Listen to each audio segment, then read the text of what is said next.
Welcome to the Free Library of Philadelphia. My name is Jason Freeman, and it's my great honor to be here tonight to introduce Joseph Earl Thomas.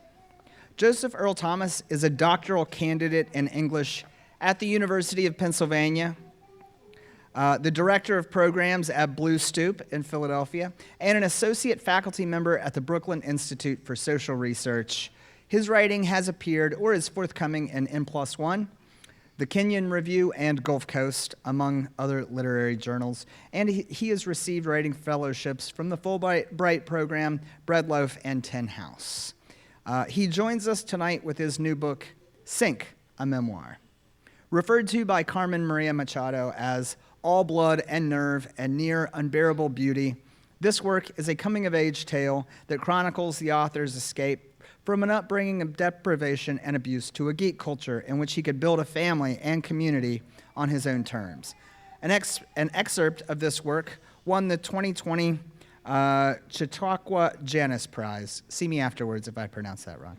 An extraordinary review published just today in the New York Times praises Sink thusly. It's a tough book to read, but it is honest.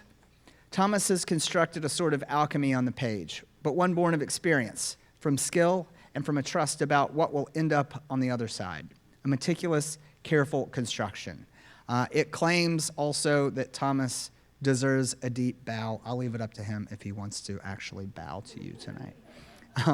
Tonight, he'll be joined in conversation with Elias Rodriques. He is an assistant editor of N+1 and author of the novel All the Water I've Seen is Running, which he presented on our virtual stage during those long, long ago days of COVID lockdown in 2021. His work has been published or anthologized in The Guardian, The Nation, and Best American Essays. So, Philly, join the children in the audience in welcoming tonight's guests. Hello. Hi.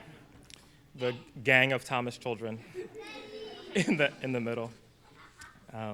Thanks, y'all, for coming. I am just going to read a little bit, a couple pages from the beginning of the book, and then we'll be in conversation with Elias. Thanks.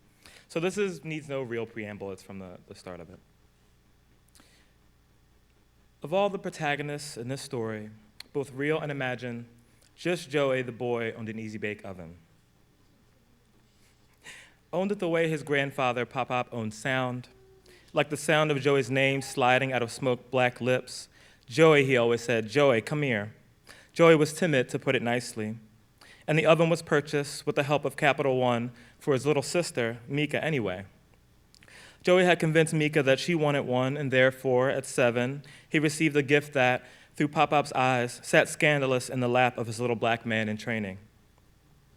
But Joey used it to make cheesecake, red velvet cupcakes, blackened salmon, fried chicken, and Chilean sea bass with dirty rice.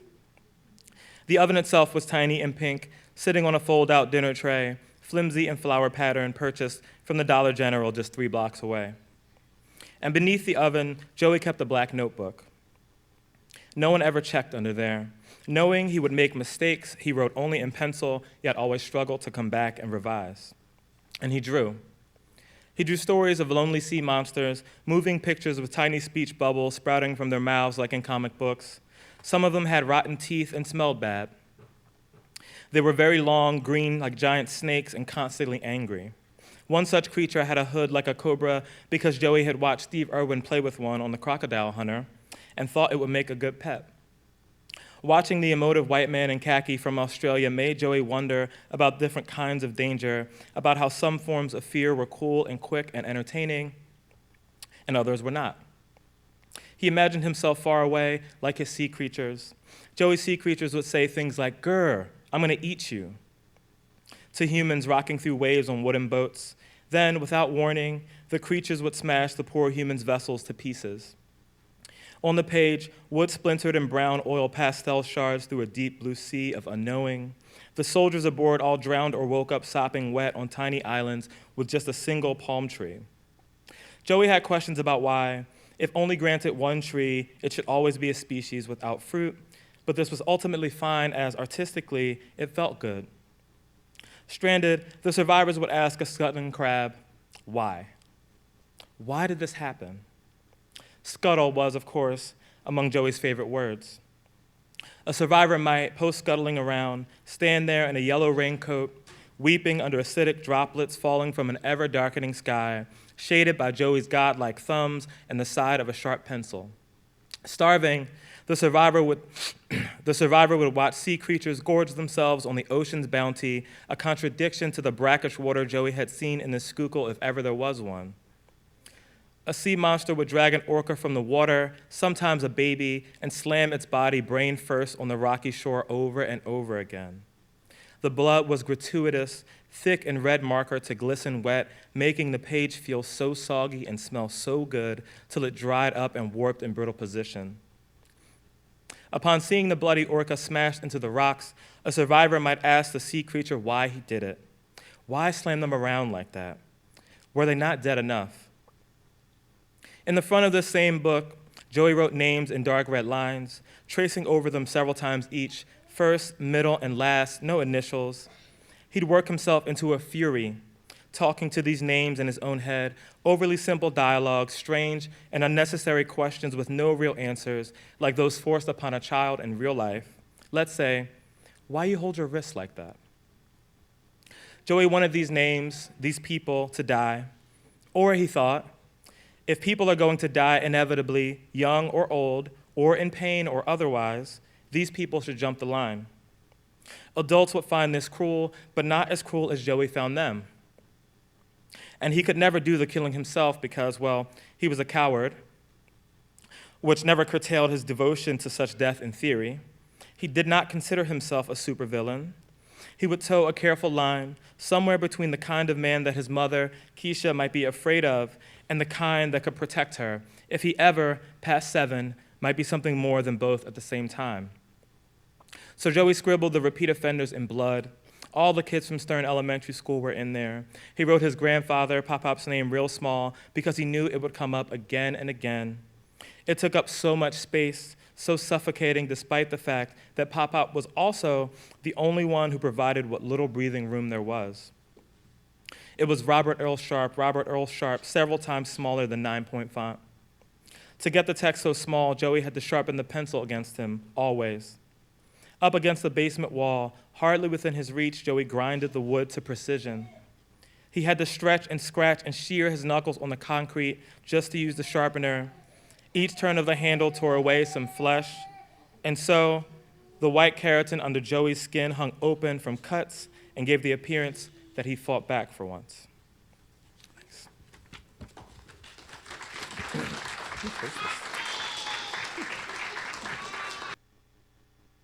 You got taken out. He didn't make it. It's a shame. Well, you know. Hello. It happens, yeah. Good evening, everyone. Thank you, Joseph, for reading that. Of course. I have a lot of things I would love to say about this book. I really loved reading this book, and a lot of things that I will say about the book. But I think maybe the right place to start, right, given that we started at the beginning, right, is sort of why you decided to write the book. You know, many of us spend a lot of our time thinking about our young life, and the young life that you live through is really quite remarkable and interesting in a lot of ways, and you bring that to light with the careful attention to young you. But you did decide to put it down to page, right? So could you tell us a little bit about why it is that you decided to write the book? Yeah, this is a good question, especially, you know, the attention to the kind of childhood self. So like a lot of writers, right, this wasn't the first thing that I had written. I had written a series of short stories that were mostly bad. I wrote a bunch of bad poems. I see Julia's here, in whose class I wrote a bunch of bad poems. So, you know, for me, I think that in trying to get at something more honest or that mattered to me most, I kept kind of skirting around some of the issues or attentions that I had drawn to this, to thinking about childhood. And it was also this thing that I had, of course, in reading other works, you know, let's say if we're thinking about like, you know, quote unquote, like great literature in this sense, I think of two books that come immediately to mind, right? Like Black Boy and like Jane Eyre or something, right? Where there's a lot of attention in the beginning to like a certain kind of childhood, right? Like a quotidian childhood. And then it like goes into an adult life and kind of leaves that behind. And I wondered, and for me, like my attention was very much on those kind of childhood moments. And I was like, oh no, can we like stay children for a little bit longer? What about what happens to all of the folks who don't get to make, life past 13 or whatever? And, I was one of those kids who really didn't think I was gonna live that long, right? So did a lot of my friends, a lot of other family members, plenty of people I knew. It was like, oh, there is really no future for us, right? And so that felt like a really important place to focus on or pay attention to. Yeah, I really like that. Sorry, can y'all hear me? Is this mic close enough? Great. It's one of these things about being on stage, No, I really like that, right? There's this sort of sense that part of what you're doing is you're preserving childhood, you're preserving life, not only for people who maybe face lower life expectancies on the basis of race, where they grow up, et cetera, right? But also are maybe forced to grow up quick, right? I mean, constantly characters are forced to grow up quick. Yet at the same time, you keep us kind of distant from the young you, right? I mean, one of the more interesting things about the book is that it's all written in the third person. Never does, Joseph refer to himself as I, it's always Joey. Why did you decide to write the book in the third person? Yeah, I mean, as a kind of pursuit and thinking about form, I wanted to be as close as I possibly could to a younger self, and I didn't want it to be, so I think this is one of the ways I think about like writing memoir, right? If I'm thinking about nonfiction, I'm like, memoir is for me something that has more of a high level of attention to a story element. And if I'm writing an essay, it's about me trying to explain what's going on in my head in real time and make a certain set of arguments. And I wanted to be as close to story or stay as bounded to story as I could, in part because I think that for me, that was closer to how I would think as a child, right? I wasn't, in my head as a youth being like, oh, okay, well now I understand the world in this way and like generating like really complex sets of arguments that I could explain to someone else. But I was thinking in terms of story of, in terms of like really, really basic kind of causality, this, then that, et cetera. And in order to write a book that kind of felt like that, it seemed to me that remaining in third person was really valuable. And it also helped me, it helped kind of relay this sense of attention to what was going on around me to a limited degree so that you can like, duck away from when you think somebody's gonna hit you or describe this kind of limited space that you have to notice things that are happening with other people's bodies that you might not have any say over, you might not be able to do, right? And so for me, that was really, it was really helpful to stay in third person for a lot of that. Yeah, I want to follow up on that, right? So a lot of the book, for those of you who haven't read it, right? A lot of the book is really deeply attentive to violence in a way that I think is really careful, right? I mean, there's no sort of shying away pretending that young life is, whatever, roses and peaches for everybody, right? Nor is it for Joey in the book, right? And at the same time, violence is also really complicated, right? The same person who is most often beating Joey in the book, by my count, right, is also the person who's providing food, right? Can you tell us a little bit more about, how it is that you're thinking about violence, family, care in the book? Yeah, this is useful. I mean, this is related to a conversation that I had with you. I don't even know if you remember this, right? A long time ago, we were talking about how to describe violence in a whole host of other kinds of arguments, and it's like one of the things about being like Black working poor, like non-working poor person is that like everybody in your immediate environment is like either subject to or participating in like some kind of violence to varying usually degrees. Both. Yeah. Usually both, right? And that was also true for me. And so I was like, okay, well, how do you enter into that space without trying to lie and like valorize certain kinds of people over other kinds of people, and to like describe my own participation in that as well, right? And for me, it helped to kind of focus on those moments where like I am not the person being hurt or whatever, but then you notice it's someone else, right? I was talking to like another friend yesterday, like, oh, that moment when you're on the bus and people come on the bus and be like, yo, is this him? Right? You know what I'm talking about. Yeah, exactly. You know exactly what I'm talking about, right? You're like, yo, is this him? Off the bus. Yeah, exactly. Yeah. And you're relieved that it's not you, right? And it doesn't make you a good person to be like, oh, it's not me getting beat up right now. Like, it's the other person. But that happens in all these different kind of ways. I think it also happens in ways that we kind of see violence that is like far away from us and has nothing to do with us. It like makes us feel good to a certain degree to be like, I am safe relative to what is being described here. And I think, that was one of the ways for me to be like, okay, even when like, you're like a 7 or 8 year old or whatever, it's like really difficult for you to like straight up, whoop someone's ass in a way that like hospitalizes or injures them to a degree that is, you can never forget, right? And yet, right, I was like, what is the kind of earliest moment that I remember feeling like I had done something wrong? And it was some of those moments, right? Like seeing somebody else and feeling relief at seeing someone else get hurt. And I felt like a lot of other people I knew were also doing that sometimes, right? And so that became an important way to think about the way that like violence is all around. And sometimes it has to do with language, it's like you can't hurt your parents physically, usually, right? Obviously, there's exceptions. But verbally, like I did say things to parents or to like my sister or to friends or whatever, that I would look back on. I was like, damn, I probably shouldn't have, probably shouldn't have said that, right? Like probably shouldn't have done that. And I think all of that is important, if we're thinking about care alongside violence. Am I right that it was you who would never ride a particular bus home because there are always people that want to whoop your ass on that bus? Yeah. I stopped riding a bus. I was like, I'm gonna walk. I stopped catching the train. A lot of people who went to school in Philly will know, like, okay, you stopped catching the L because all the kids were fighting all the time on the L. You didn't want to get involved. You know what I mean? It's just how it was. Right. No, this is really, it's a very, it's really a Philly story in a lot of, not in a lot of ways, in every way, right? But it's also really very much a Frankfurt story. Right, it's really tightly mapped to Frankfurt. We know where you are, what street intersections you're at, and you're in this house that often feels like it's enclosing. Right? Sometimes quite literally things are falling, right? The roof is falling, what have you, right? Can you tell us a little bit more about that, right? Like, what do you see when you think of Frankfurt? Yeah. What were you trying to capture when you were representing Frankfurt? It's funny, I drove past that like metal coating factory where my grandfather worked at and the house that we used to live in, like, I don't know, dozens of times while I was writing this. And, part of it was like, there was a bunch of things, right? Some of it was, I knew it was mostly black folks in our neighborhood and on our block in particular. And I had like 1 or 2 white kids that I knew that I was friends with. But never at any point did I have in my mind like, oh, these are superior people to me. So it was the kind of way that like everybody was in the same kind of class situation at base. And we weren't educated to the points that we kind of had these big like worldly analyses of like what other kind of complications could happen until we got a little bit older.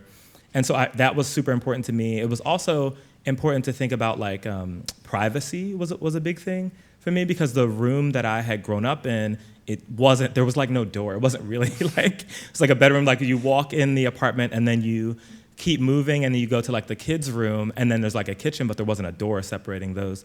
And I think in a lot of conversations with other kids, especially, I would get frustrated and jealous. This is like there's a kid named Kevin in the book who like I'm constantly jealous of, who complains about his life all the time, but I'm like, you have it really good. Like you got Jordans, you got your own room and shit like that. And I was like, I was paying attention to space so much because it all felt like one space. And it didn't feel like you could leave one room into another and feel more comfortable. It felt like you were always just like an inch away from something happening. Like if somebody walked in the door of the house, they were kind of in your room as well, right? So if you, right, like if there's a scene also where I'm like fighting this kid, Kevin, in the hallway of the house, which is like also really tiny, but all those spaces feel like the same space. And so it gets hard to separate yourself like mentally. And so, part of that is like I would have these kind of like recurring nightmares that somebody had like coming through the window, right? Or whatever. And sometimes it would be like my mom in the middle of the night or something like that. But it was just so hard for me to forget that space as an area. I also didn't go far from there, right? Like, except for in the summer. My elementary school was across the street. Like the post office was like right there. And all the kids that I knew were within like a block radius until I got moved, to the middle school, high school era. Yeah, I like that. In a lot of ways, the book really does feel like a door, or rather like a house with no doors, right? That sort of seamless movement between spaces. But while we're on the topic of the neighborhood, I gotta ask about this fucking bird shop where you bought an alligator. Yeah, so one of the really wild things about the book is that like Joseph is constantly buying and raising different animals. There's a quail, The snakes, Joseph's breeding garter snakes at one point and selling them, and then using that money to buy hoagies.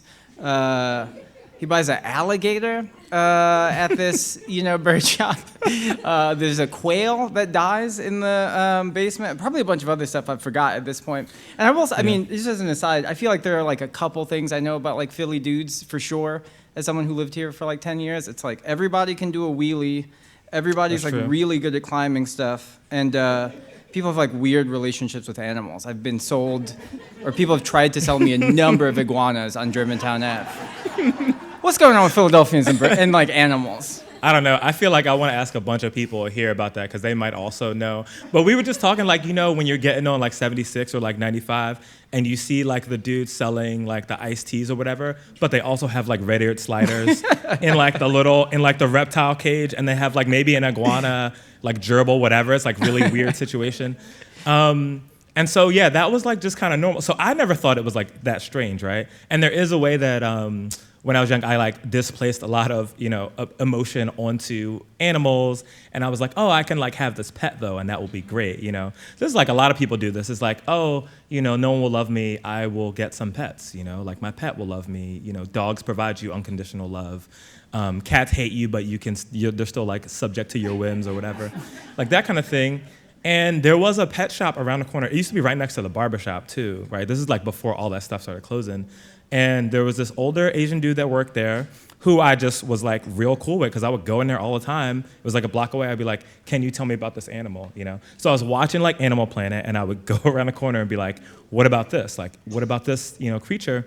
And I would cut grass in the summer for like $20 at my grandfather's metal coating factory.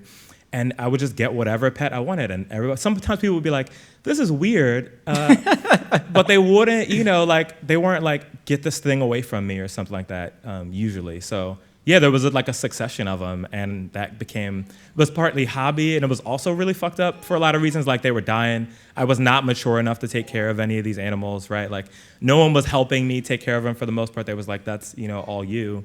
But yeah, it became like such a big thing for me because it was like another living thing that I could interact with, or a host of living things I could interact with that like weren't, harmful, that had a bunch of kind of like connections to the outside world, right? Even if I was stuck on, a particular street, including the alligator. I was like, if you can get an alligator, like why wouldn't you get an alligator? I don't understand why. This makes sense.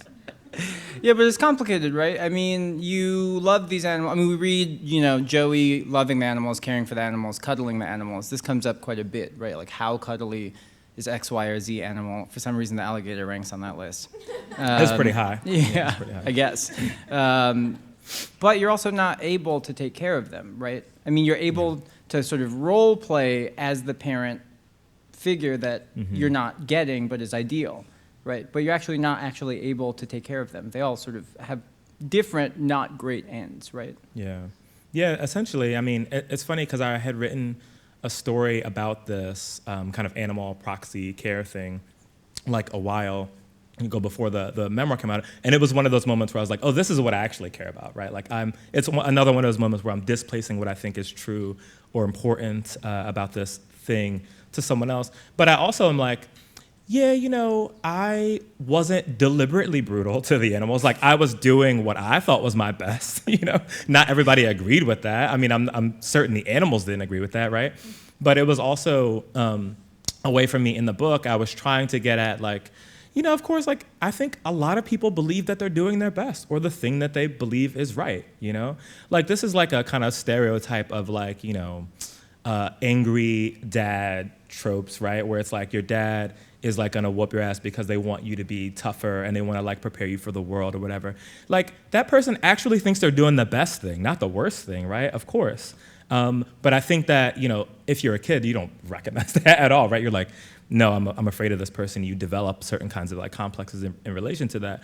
But like, of course, that is a person trying to do their best. People who are addicted to drugs are, of course, also trying to do their best, right? These are like constraints that have to do with like the entire set of problems that we're all like kind of wrapped up in, right? Rather than like there's an individual problem, with this person, et cetera.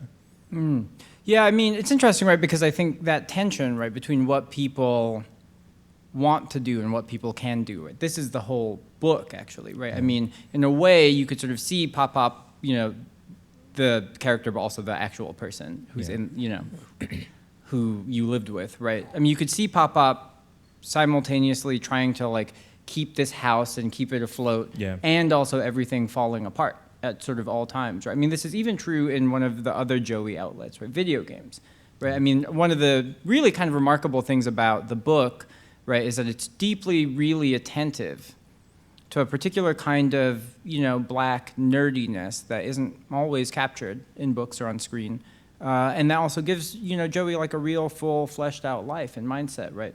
But even in video games, you're getting beat by Pop at like the first level of Mario, Yeah. What's going on with and video he's games? talking so much shit too.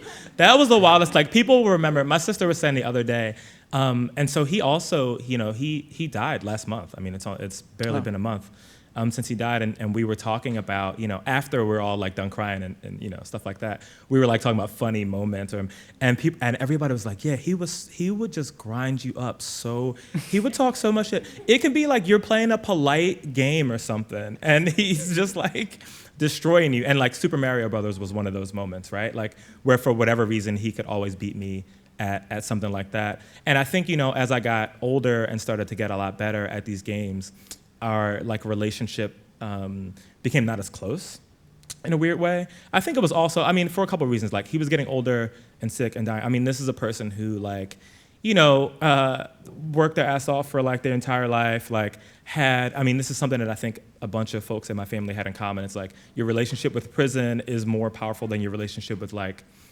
at school or or any of those kinds of things, right? It was just so commonplace. So he's like exhausted, and he's getting older, more tired. He's got these kids kind of getting on his nerves or whatever, right? He's like just nothing else. He doesn't know else to do but like yell and beat people and shit like that. But I was like so attached to video games by then. And, I've spent a lot, and when I say a lot of time, I mean like video games are the way I learned how to read. So this is before, so I feel like I'm dating myself now, but people who play like RPGs or something, for example, will know that like now the characters talk, right? Like you turn on a game, there's like characters saying things to you. That is not true anymore. I see some of my kids in there, and they don't even know like what it was like at the time, right? So you're reading like, thousands of pages of text, right? About like some alien, it's like sometimes it's like backstory, but you're so invested. And it does almost become like kind of novelistic, right? Because it is based on a character overcoming certain difficulties, right? Based on a set of constraints, usually like high fantasy or like science fiction or whatever. And that's kind of where I learned about story more so than the reading text and everything like that. And it gave me like ideas about the world that weren't completely connected with what was happening, but it gave me like ways to try and explain things. So I learned words, for example, right? Like quote unquote like big words that you're like not supposed to say if you're like a young black kid or something. And that became a certain kind of outlet, but it was also limited in the sense that it was a kind of fantasy realm that wasn't always shared with everyone. It wasn't a set of references that were like respected. And this is very different from now where like, there's like Black Nerd Problems websites, and this is like much more commonplace. It has become like in vogue, but it wasn't that way at the time. Even though, like for myself or within myself and amongst friends especially, it was really important. It was probably the most important aesthetic experience that I was having. Why the most? I guess because there wasn't that much else, right? So I wasn't, there was a thing about school where I had gotten used to school being so violent that I couldn't get comfortable in the classroom at all. So like something interesting would happen in class, but I would be so anxious and so uncomfortable that I would just want to leave all the time because of the kind of violences that would happen in school. So I was like, okay, well that's dead. Even if the teacher says something that I think is interesting, all I want to do is like leave the class, right? And then, people were busy, right? Like everybody's either like working or dealing with addiction or some other ways. So I wasn't engaging with like a bunch of adults in this way. And I loved music, right, at the time, but music wasn't the kind of the kind of interaction that you get with video games, right? Where you feel like you have some kind of agency in a way that's different from watching or listening, right? Because I wasn't like playing instruments, for example. Right. So, part of it definitely had to do with this combination of like agency, and kind of a realm of infinite possibility, which was like the opposite of the living and being situation in like the real material world. In case this isn't clear, right, the book is really attentive to a really complicated kind of black masculinity, right? I mean, on the one hand, we have Joey, black nerd, right, who's constantly being beaten for being too effeminate, but also goes through this gigantic growth spurt, right? We have Pop-Up, who is, supposed to be loving and caring and providing, but is also deeply violent at the same time that he's providing a home, right? And truly, I mean, gender roles kind of throughout also, like, who's who in your family, also quite complicated. Yeah. Though I don't want to give anything about the ending away, so let me stop. But yeah, can you tell us a little bit more about sort of what you're after, what it is that you think of when you think about black masculinity in this book? Yeah, I mean, this was especially true. Like you bring up the pop-up stuff, and so one of the things that I did when I was writing this is that I would ask them, like my mom, my grandfather, and like other people who were already adults in my life, I asked them about their childhoods a lot, which was also like kind of grim as well, right? So anytime I was trying to describe something and I thought it was like, oh, this is like kind of messed up or whatever, they would tell me about their childhood and I'll be like, oh, this is like the same exact thing, right? And it's something like really frustrating with the degree of like repetition, but it also like filled me into certain kinds of softnesses that they had and either lost or never had the chance to have. And I, part of my thinking, and this is like true with my own kids, I'm like paying attention to the ways that other people force them to be harder or meaner. And then I get angry at them for being that way, even though like everything is telling you like you need to be harder or meaner, in these strange particularities, especially if you're like a little black boy, right? That's like your main job. So like I wanted to be able to talk about, right, like for one, what these terms mean outside of our naming the terms, because nobody in this situation would be like, my grandfather's not like angry and he's like, I am performing black masculinity now. I think sometimes when we use these terms, I think sometimes it comes off like that. But I'm like, oh, there's these like really soft moments where if he like hits you and he sees you crying, he'll sometimes come back and be like, oh, I'm sorry, I didn't mean it like that, right? Because his intent isn't to just like fuck you up for no reason. Like what he wants is to like get you in line so that he can stop being exhausted and tired, and so you can be like, man of the house or whatever the case may be. And so I was really interested in these kind of moments where you learn these lessons like piecemeal, right? Like what are the things that you're supposed to do as a boy who's technically supposed to be a man because like you're a young black kid who's broke, so you're supposed to grow up like 3-4 times as fast anyway. And one of them is like leadership, right? It's like, it's your job to become a leader, right? And you can imagine all the ways that happens from everyone accidentally or otherwise. Now, I'm mostly laughing because like leadership is such a like ridiculous nonsense term that everybody. Yes, it's young people outrageous. Like, oh, you should become a leader, and it's like, what is that? Yeah. Obama's like, yeah, we all need to be leaders. I'm like, okay, all right, like I'm 10, relax, So that's one of the things, and protection. So like you're supposed to be able to protect other people, particularly the women in your family, right, who are under the most threat of immediate like kinds of physical violence, right, of course. And this became super clear to me where I'm like, okay, well, there's 3 like kids in the house. It's like me, my sister, my aunt. The person who can fight the best is obviously my aunt. Everybody knows that. Like she could fight better than everybody else in the house at the time, right? And, perhaps the person who's like kind of softest at the time is like me, right? And yet, like every time something would happen, it'd be like, Joey, you need to go like whoop this boy's ass because he like was talking shit to your sister. I'm like, me? Like, I'm like, I'm not even the best candidate for this shit, but it's like one, and I did it, right? Like the first time I ever punched somebody in the face is that moment. And I'm just like, damn, is there another way out of this, right? And the other thing is like, I learned that I wasn't really built for certain kinds of shit. Because I would get it, like even when I would win, I would feel bad, right? Like, or if I would hit somebody and they wouldn't hit me back, I'd be like, oh, I'm really not, this is not the life for me. Because I'm supposed to feel really happy, but it would make me kind of sad afterwards sometimes. Even if people are like congratulatory, right? Because that's what you do. Like you're a boy becoming man, like you beat somebody the fuck up. Like everybody's excited about that. And I was like, yeah, I don't really know. But, it's one of the it's some of the kind of harshest norms that get imposed from without. And I was basically trying to look at those moments as a kind of coming into being, a man, or, technically a boy who's supposed to be a man at whatever age. This may be a good moment. I just got the, cue for one last question. Also, Okay. people in the audience, you should start thinking of questions for your Q&A, ideally more about animals and Frankfurt. This is one of the complicated things about the book, right? I mean, like you're pointing out, you're deeply attentive to something that we don't always get on screen, right? Which is the kind of remorse, the kind of pain that it feels, not only to be a victim, but also to do the harm, right? And what it means to sort of hit someone and feel bad, right? Which is a feeling I've felt. And that's not really rendered that much. But as you're pointing out, this is part of a sort of familial lineage, but the question of progress is complicated, right? Yeah. As you're pointing out. In the original ending, you told me, here I'm not making any spoilers because this isn't actually in the book, but Joseph told me that in the first ending that he wrote for the book, he wrote himself dying, which obviously doesn't happen because, here he is. Right, obviously, yeah. Right. You gotta talk to me about this ending. What's going on there? Yeah, I mean, when I was thinking about speculation to a certain degree and like what is possible, and like one of my major concerns was to think about like what happens. So I'll caveat to this, right? Like a lot of what I was doing for work at the time that I wrote this book, I was working at this hospital, Einstein, in North Philly. And every other day in Einstein, it would be somebody that we grew up with, somebody that I knew, like my grandfather was in there, my grandmother was in there, other friends were in there, family members, either dead, or I would find out that they had died or that they were dying.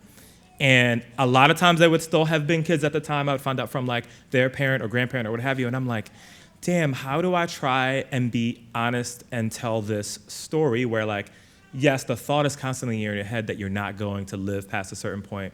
And like the kind of empirical evidence is like just smacking me in the face all the time. It's like, I kid you not, it was like every other day at least, there was a couple people whom I had known from child, went to elementary school, went to middle school. So one of the things about living in the same city for like 30 years or whatever, and then working at a hospital, because as we know, of course, everyone is like sick or dying. And I wanted to be like, how do you capture this kind of quotidian relationship to this kind of life without, without being like, hyperbolic or whatever. And it was all I could think about at the time. And I still feel like maybe there are other ways I could have done that. I mean, a lot of the work I'm writing now has to do with the same question. But I really wanted to do that, and I'm like, the life and experience that I know best is my own, right? Like, I am not suggesting I'm any different from any of the other folks that I had known or I would see at the hospital all the time. And so I wanted to use my own life as that kind of example and to be able to extrapolate out in that way. But ultimately, I ended up not doing that, right? Because for some other like kind of logistical reasons, et cetera. Though there is a memoir, Michelle T's memoir, Black Wave, where like the world kind of technically like ends at the end of it. Yeah, I thought that was JoJo. Sorry, I just had one question for Mr. Thomas over here. Excuse me, good sir. Which would you say out of your childhood pets was your favorite? That's a good question, actually. The joke is JoJo is Joseph's son, also. That's a great question, young Joseph. And it's really hard to answer. It's kind of like someone asking you who's your favorite child.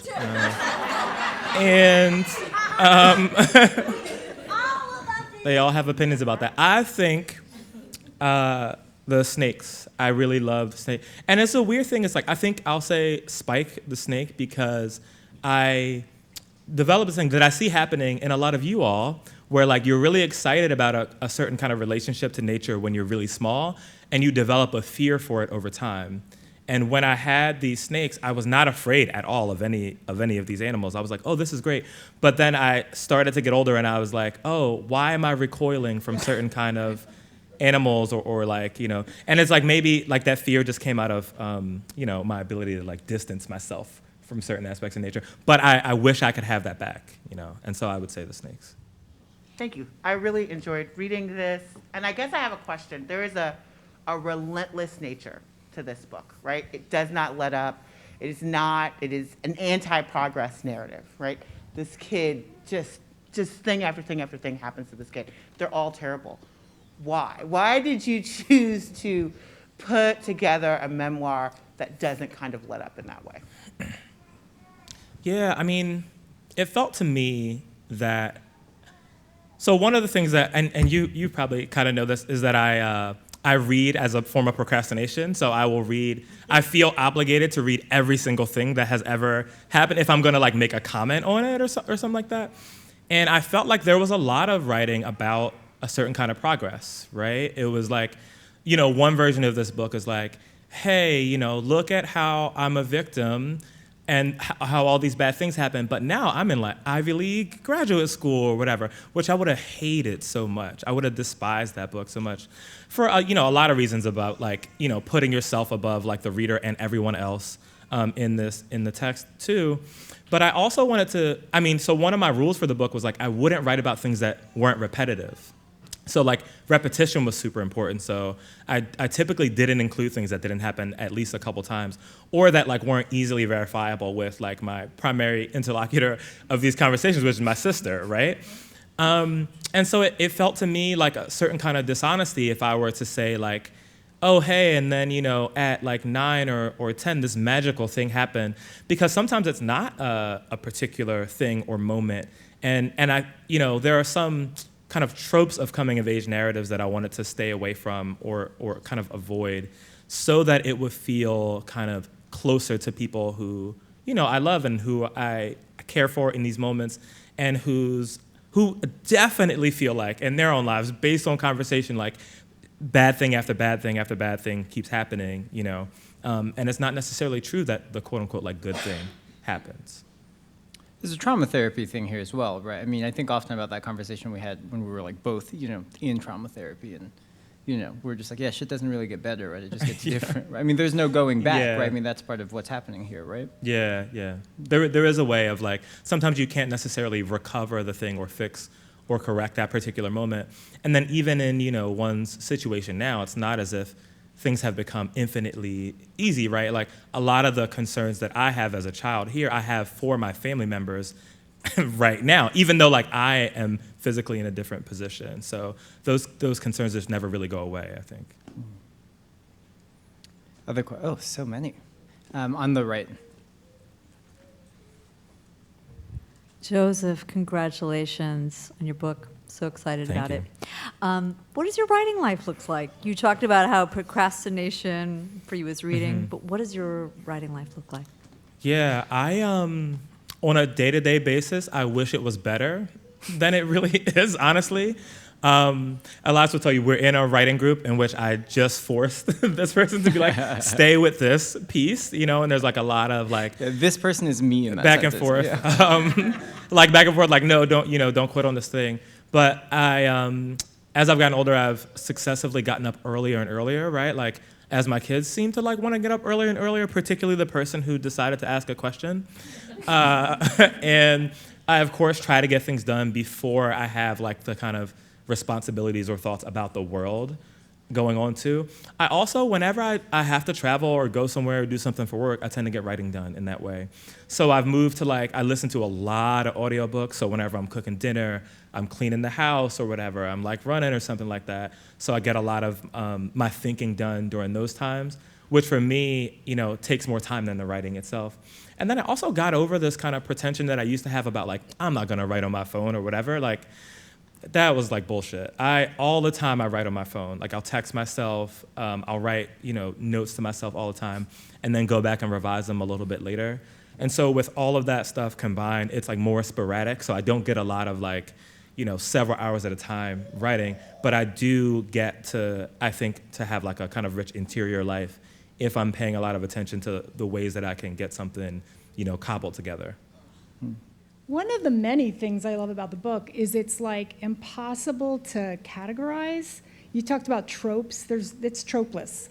Like I try to explain it to people, and it's not that book or that book or that book. It's like your book, and that's incredible. And a question about your writing process, like I assume you edit. Do you find yourself, and this is also a question about trauma, when looking back at this past, do you find yourself, struggling to evaluate, this is going to be really difficult to explain, to evaluate, like, severity or scariness? And then when you edit, is it a process of amping things up or tamping things down? You use the word hyperbolic. There's no hyperbole in this book at all. It's very, but I wouldn't even call it understated. It's just kind of just right. This is a good question, and I think it's, for one, that's really great to hear, so thank you, Julie. It's also really difficult to tell. And one of the things I did because I was doing this already, if there were people who I'm like, are you okay with me saying this? Like, there are people who I would ask, are you okay with me saying this?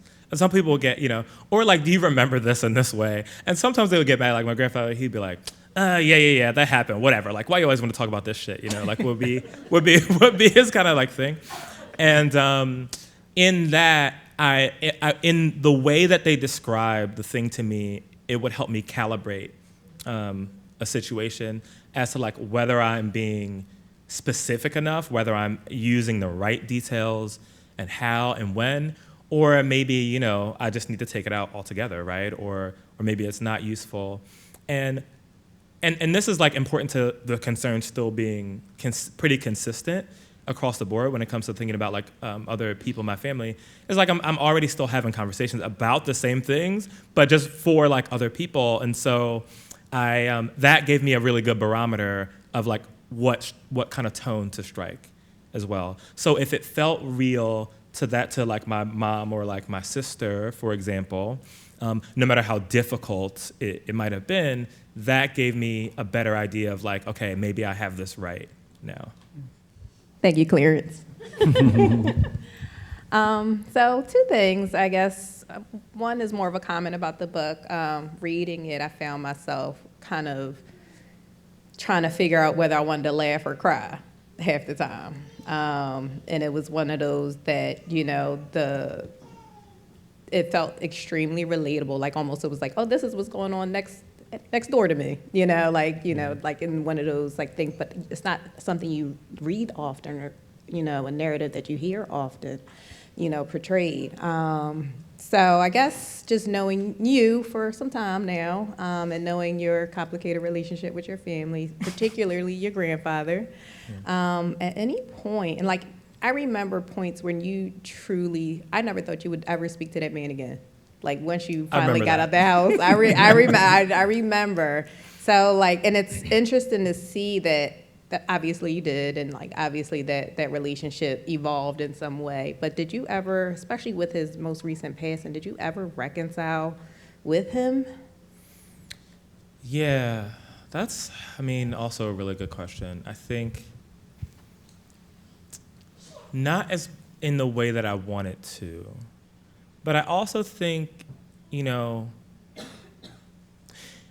I think the way that I would have wanted to reconcile things with him would have forced him to be a different person than he actually was. And I respected the fact that every time I talked to him in my like adult, he was honest as hell in a way that like I think is really rare even for, people who have all of the language to talk about this kind of thing or set of problems. So I respected that a lot. And he maintained that house and like brought all these people. This is like, I'm thinking of this situation, right? I'm not gonna cry in this situation, as best I can.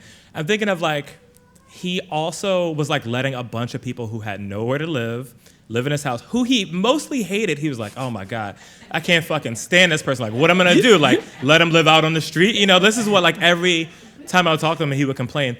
And as he got older, right, he got to the point where, he's, not physically violent anymore. And he's like talking about, he would sometimes say things that he would regret, in this way. He would never say he regret cussing you the fuck out. He would never say that. He's never regretted cussing nobody out. But, I think I have maybe reconciled things with him as best as they could be at the time. I think if he would have lived longer, things could have been better in that way. And I think about, my mom in the same way, right? Like trying to reconcile things with her. And so, the person I got the closest with is like obviously like my sister. That seems kind of obvious.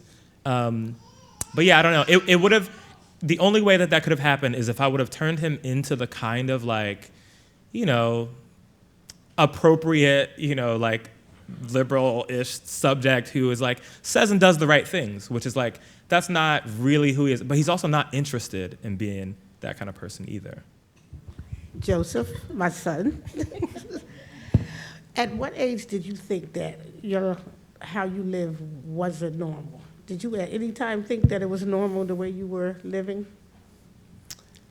I think I did, because it was a norm for like everyone, right? Up until a certain point, especially up until maybe middle school, right? Like it didn't feel, and this is why I try not to write in a way that's like, oh, woe is me, like, look at how this thing is. I was like, that was like everybody I know was dealing with the same exact thing, right? Like, why would I act like, why would I lie? But there were moments, and the moments are kind of funny, right? Like, I don't know how funny they should be. But one of the moments was like in high school. So I, met like different people and friends in high school. And I remember I was coming to your house actually before, and I had on these like Dick New Balances and like no jacket, and it was like winter or whatever. Yeah, it was like, why are you wearing that? I was like, yeah, it's cool. Like, it's not that far to school. Like, it's gonna be all right, And you were looking at me like I had lost my mind. Like, what is wrong with this kid? Like, why would you be like, this is normal? And I think your son actually brought this up the other day. Like one of these kinds of scenes. And I was like, no, like it's whatever. We had other friends who were also still like this, right? I think about like my friend Irvin, who kind of is still this person, even though the situation is different.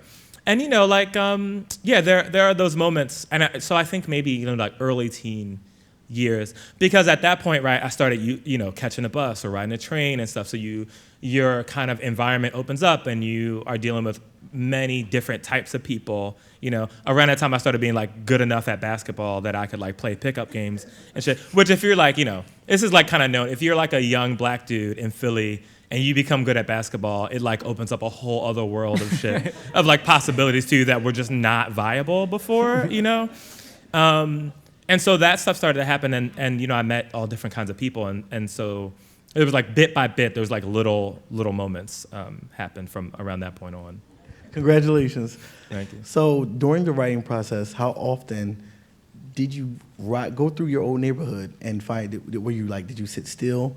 Were you like, for like visual inspiration, things like that? Like, how often did you find yourself riding through, sitting, and maybe just reminiscing?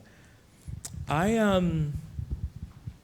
didn't usually like sit still or through, because I mean, one of the things that hasn't changed, I still like work a lot of jobs, right? So I'm like, oh, I'm busy, but I feel like I'm responsible for revisiting a lot of places, because I want to see what things look like, how it feels when I go by. Like, are things still the same, right? Am I being like super bleak, or is everything exactly the same? And then I'm like, actually, sometimes it's worse. Sometimes things are worse, and that for me was like important.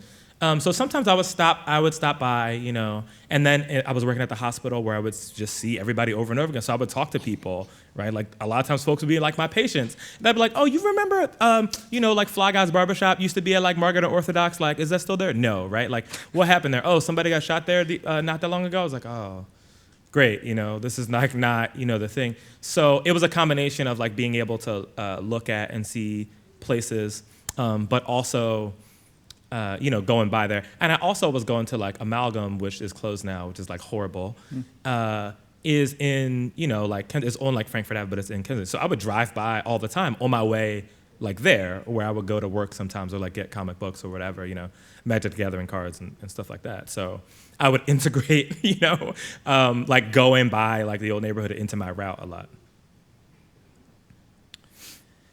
All right, folks. Thank you so much. Let's give Joseph one more round of applause. Congratulations. Thanks, y'all.